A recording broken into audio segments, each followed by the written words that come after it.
Ďalšia nešťastná udalosť. V areáli fabriky Duslošala včera popoludní explodoval plyn a následne vypukol požiar.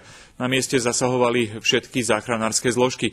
Silný výbuch zranil 5 ľudí, ktorých museli previesť do nemocníc. Explóziu údajne zapríčinilo poškodené tesnenie na tlakovej nádobe.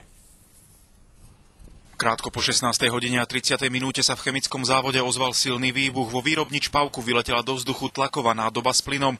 Budovu následne zachvátil požiar. Všetko údajne spôsobilo poškodené tesnenie. Na vstupe do syntézneho reaktora zrejme explodoval syntézny plyn. Tlaková vlna poškodila okolité budovy aj zariadenie. Záchranári a hasiči boli v pohotovosti.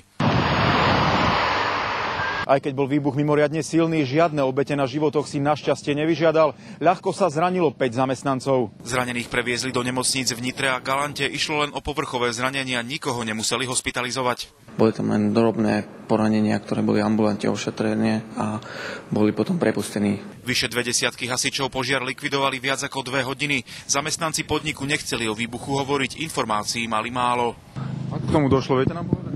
Nie, neviem nič. Ostatné prevádzky vyrábajú, ale my sme ako není odtiaľ, takže neviem vám k tomu povedať. Ja to len kolegovia, my idem zabezpečiť nejaké teplé veci, aby tam nebola zima. Na miesto dorazili aj pracovníci chemického laboratória, ktorí zisťovali, či do ovzdušia neunikli škodlivé látky. Vedenie podniku však neskôr potvrdilo, že obyvatelia z okolia nie sú v ohrození. Nedošlo k ohrozeniu obyvateľstva a nedošlo ani k úniku nebezpečných látok. Polícia okolnosti prípadu prešetruje ako podozrenie z trestného činu všeobecného ohrozenia.